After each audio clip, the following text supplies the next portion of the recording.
तो लीजिए वो गुड न्यूज भी आ गई जिसका आप बेसब्री से इंतजार कर रहे थे, और यह खबर है लाहौर 1947 के बारे में। जी हां, लाहौर 1947 की गुड न्यूज है करण देओल को लेकर। बिल्कुल आप सही समझे, करण देओल पर ऑफिशियल स्टेटमेंट आ गया है। क्या इसके मायने हैं, इसी पर ये एपिसोड है। नमस्कार, मेरा नाम है मनीष शर्मा और आप देख रहे हैं जनगणमन रिएक्ट्स @JGM रिएक्ट्स। तो ये बात कंफर्म है जी, 100% कंफर्म है।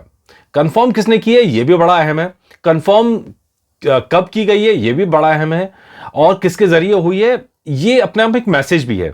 तो चलिए शुरू करते हैं। ये खबर कंफर्म की है खुद आमिर खान ने, जो आमिर खान प्रोडक्शंस के मालिक हैं डेफिनेटली, और उन्हीं के निर्देशन में उन्हीं की कंपनी ये फिल्म बना रही है लाहौर 1947, जिसको राजकुमार संतोषी डायरेक्ट कर रहे हैं और सनी देओल इसमें अहम किरदार में, बड़े किरदार में, और शबाना आजमी एक अहम किरदार में है।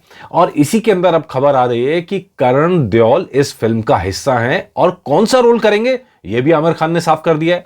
उन्होंने ये नाम दिया है जावेद का। असगर वजाहत का जो नाटक है जिन लाहौर नहीं देखा वो जन्मे नहीं, उसके अंदर जावेद जो है वो सिकंदर मिर्जा का बेटा है।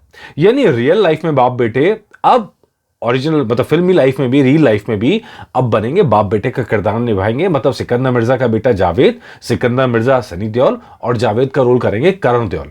तो आमिर खान ने क्या कहा वो भी आप सुन लीजिए। I am so happy that Karan Deol has tested so well for the extremely critical role of Javed. His natural innocence, his sincerity and his honesty bring a lot to the table. Karan has really applied himself, worked hard, done workshops with Adi Shakti, rehearsals with Raj, and is giving it his all. Javed is a great part, very challenging part. And I am sure that with Raj Santoshi to direct him, Karan will nail it. Aamir Khan कहते हैं कि मैं बहुत खुश हूं कि करण देओल ने जावेद की भूमिका के लिए टेस्ट को इतनी अच्छी तरीके से पास कर लिया, उससे निकल के आ गए। उनकी स्वाभाविक जो मासूमियत है, क्यूटनेस है, उनकी मेहनत है, उनकी ईमानदारी है, और वो सब मिला के बहुत कुछ इस फिल्म को दे सकती है। करण ने वास्तव में खुद को साबित किया है, कड़ी मेहनत की है। आदि शक्ति एक है संस्था, उसके साथ में वर्कशॉप की है, राजकुमार संतोषी के साथ रिहर्सल्स किए हैं, वो अपना 100% दे रहे हैं। जावेद इस फिल्म का अहम हिस्सा है पूरी कहानी का, और बहुत चुनौतीपूर्ण हिस्सा है। मुझे यकीन है कि राजकुमार संतोषी के निर्देशन में करण कामयाब होंगे। ये इंटरेस्टिंग है। अब ये तो नई हेडलाइन बन गई है सबके लिए कि भैया सनी देओल और करण देओल एक साथ, और ये तो बहुत समय से जो फैंस हैं वो इस बात का इंतजार भी कर रहे थे, बल्कि मांग भी कर रहे थे। खुद मेरे पास कितने मैसेज आ रहे थे कि भाई लाहौर 1947 पर अपडेट क्या है।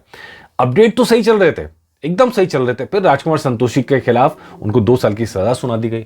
उसके बाद से राजकुमार संतोषी चले गए बैकफुट पर, और इसीलिए जो आज का स्टेटमेंट आया है ये आमतौर पर वही स्टेटमेंट है जो राजकुमार संतोषी जिसको फॉलो करते हैं, मतलब एक प्रेस स्टेटमेंट जारी करते हैं ताकि सबके पास मैसेज पहुंच जाए। और लेकिन आज राजकुमार संतोषी की तरफ से स्टेटमेंट नहीं आया है, ये आमिर खान की तरफ से स्टेटमेंट आया है। तो इसका मतलब वही है कि राजकुमार संतोषी अब सामने नहीं आ रहे हैं, कहीं बैड पब्लिसिटी ना हो, उसको नेगेटिव पब्लिसिटी से बचने के लिए। तो आमिर खान की तरफ से ये नाम का ऐलान किया गया है, ये इंटरेस्टिंग है। अब पूरी टीम लगभग तय हो गई है, और अब उस टीम को मैं आपको दिखाता हूं कि ये टीम क्या है। वैसे आपको याद ही होगा करण देओल ने हिंट दिया था, और आप में से बहुत लोग जानते भी थे कि करण देओल इस फिल्म का हिस्सा बनने वाले हैं। उसकी वजह बहुत साफ थी, करण देओल खुद भी हिंट दे रहे थे, फिल्मी टीम की तरफ से भी हिंट आ रहा था, लेकिन कंफर्म नहीं था। आज पहली बार कंफर्म हुआ है कि करण देओल इस फिल्म का हिस्सा है। ये जो तस्वीर देख रहे हैं आप करण देओल की, और उसमें लिखा था getting into the character, stay tune.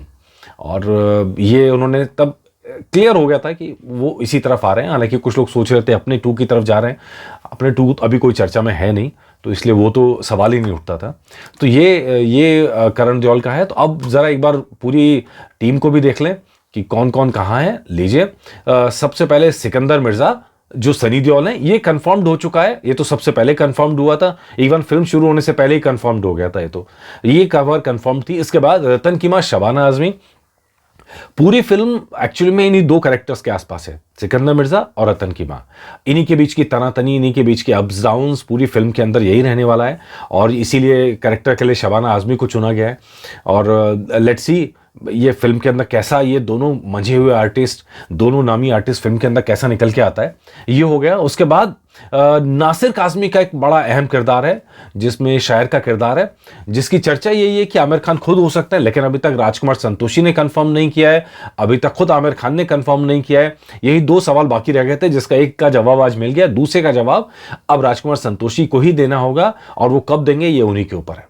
अगर आप देखेंगे बाकी लोगों को तो फिल्म शुरू होते ही मुहूर्त शॉट की क्लिप आ जाती है, फिल्म शुरू होते ही तरह तरह की चीज़ें आती हैं कि स्टार पहुंचा है, ये हो रहा है, वो हो रहा है। लेकिन लाहौर 1947 में राजकुमार संतोषी को जब से सजा सुनाई गई तब से चुप्पी थी, भयंकर चुप्पी।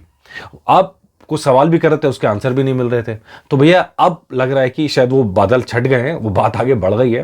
तो हमीदा बेगम के लिए प्रीति जिंटा, ये राजकुमार संतोषी ने खुद कंफर्म किया था। और प्रीति जिंटा का ये जो किरदार है ये टेस्टिंग के दौरान का है कि इसमें सूट और दुपट्टा लिए नजर आई थी। इसके अलावा जावेद के लिए करण देओल का नाम अब सेट हो गया है, कंफर्म हो गया है। पहलवान जो है अभिमन्यु सिंह, मुस्लिम लीग के नेता है। ये वो शख्स है जो पूरे टाइम सिकंदर मिर्जा को तंग करेगा, जो बेसिकली कहानी का विलन है पूरी तरह से। और इसके अलावा अब एक नाम और रह गया है जो तनवीर बेगम का नाम है, जो बेटी है सिकंदर मिर्जा की, मासूम सी बेटी है। अब इसके हिसाब से तो जो करेक्टरिस्टिक्स दिख रहे हैं, ये तो जो जावेद के कैरेक्टर से कुछ ही छोटी होनी चाहिए। तो अब देखना पड़ेगा कि वो नाटक के अंदर तो बहुत मासूम सी छोटी बच्ची थी, यहाँ शायद रोल थोड़ा सा बड़ा करने का दिख रहा है। लेट्स सी कैसे होता है। तो इसके अलावा संतोषी की जो ड्रीम टीम है उसमें ए आर रहमान है जो संगीतकार हैं, इसे भी राजकुमार संतोषी ने खुद कंफर्म किया था। जावेद अख्तर हैं गीतकार हैं, इसे भी राजकुमार संतोषी ने कंफर्म किया था। इसके अलावा संतोष सिवान है जो डायरेक्टर ऑफ फोटोग्राफी हैं, इसको भी राजकुमार संतोषी ने कंफर्म किया था।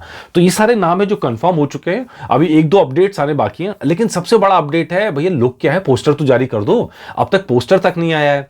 अच्छा पोस्टर नहीं आया, फर्स्ट लुक तो कुछ जारी कर देते, मुहूर्त शॉट जारी करते। फिल्म शूटिंग शुरू हुए कितने दिन हो चुके हैं, लेकिन अब तक एक सिंगल अपडेट सेट से नहीं आया।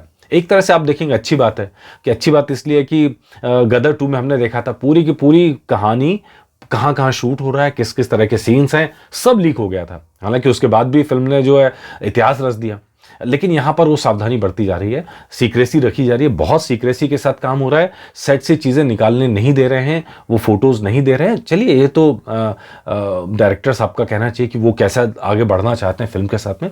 लेकिन खबर ये कि वज़न घटाया है सनी पाजी ने फिल्म के लिए, और थोड़ा सा जो शुरुआत का कैरेक्टर्स हैं वो उसमें बहुत परेशान दिखना है उन्हें, मतलब बहुत बड़ी बॉडी नहीं दिखनी है लेकिन थोड़ा परेशान दिखना है।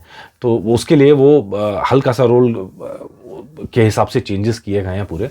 तो खैर ये सारे अपडेट हो गए। उम्मीद करते हैं कि टीम थोड़ा समझेगी, फैंस भी चाहते हैं और इससे कहीं ना कहीं बज़ क्रिएट होता है, हाइप क्रिएट होता है। तो धीरे धीरे से ही राह पर चलते रहिए, ज़्यादा नहीं तो मतलब हफ्ते 2 हफ्ते में एक अपडेट लगातार देते रहिए लाहौर 1947 पर, क्योंकि नहीं होता है तो क्या होता है कि बहुत सारे र्यूमर्स, बहुत सारी गलत इंफॉर्मेशंस मार्केट में आने लगती हैं। और क्योंकि फैंस को चाहिए खबर, वो फैंस देखना चाहते हैं, ढूंढना चाहते हैं, गलत खबर आती है तो फिर गलत खबर आगे तक पहुँचती है, कन्फ्यूजन क्रिएट होता है, उससे कहीं ना कहीं बदनामी होती है। मेरा तो यही सलाह है कि थोड़ा थोड़ा सही लेकिन अपडेट धीरे धीरे, चाहे फर्स्ट लुक का है चाहे लुक्स का है, वो देते रहना चाहिए। कहानी तो सबको पता है, लाहौर 1947 कहानी इंटरनेट पे मौजूद है, जिसने नहीं पढ़ा वो भी पढ़ लेगा फिल्म आने से पहले पहले। तो कहानी बड़ा इशू नहीं, कहानी प्रेजेंटेशन इशू है, और किस तरह के चेंजेस राजकुमार संतोषी ने फिल्म में किए हैं अब उस पर निगाह बनी रहेगी कि किस तरह का स्क्रीन प्ले चेंज किया गया है और आमिर खान ने क्या क्या इसमें अपने इनपुट्स डाले। जैसा अपडेट होगा आप तक लाते रहेंगे। नमस्कार।